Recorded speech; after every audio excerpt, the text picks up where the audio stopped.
Всем доброго времени суток. Вот обнаружил стук, который у меня был. Двигатель Z24 с ED Chevrolet Captiva 2.4 объем, кузов C100. Вот. То есть начал мне стучать в двигателе. На различных оборотах при повышении стук усиливался, то есть частота усиливалась. Вот. То есть грешил на гидрокомпенсаторы. Вот. В конце концов у меня, в общем, прогорел клапан, клапан выпускной третьего цилиндра, то есть компрессия ушла. Вот. Я разобрал двигатель. Будучи уверен, что да, это точно гидрокомпенсатор стучал. То есть, при разборке блока вот обнаружилась вот такая проблема, неисправность. То есть вот это поршень четвертого цилиндра. Вот смотрите,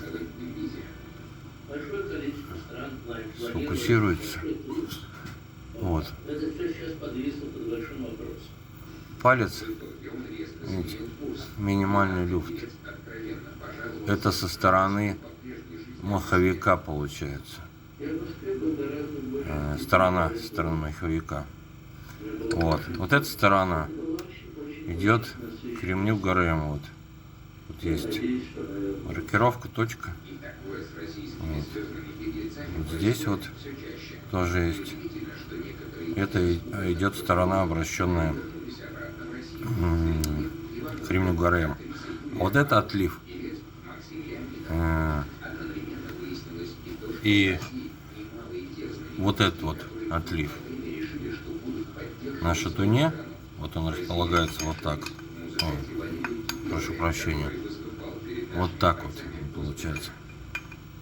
Вот этот отлив и вот этот отлив идет в сторону маховика. Вот так располагается он в сторону ГРМ. Вот этим точкой, вот этой отливом. Вот, смотрите. Вот из-за чего мне стучало. То есть, вот он у меня. Палец сюда не выходит. С этой стороны он спокойно выходит. Спокойно вставляет. Все, вот он набил себе тут. Видите? То есть вот он набил себе место, выработка. Вот этот стук и был у меня. Хотя он отчетливо был слышен именно в головке. Именно в головке. Я по старинке палкой, значит, деревянный слушал. То есть в блоке. Не такой стук, а именно вот в головке. Вот, видимо, отдавался. Именно в головке. Именно в четвертом, между третьим и четвертым цилиндром. Поэтому я думал, что это гидрокомпенсатор. Вот как-то так.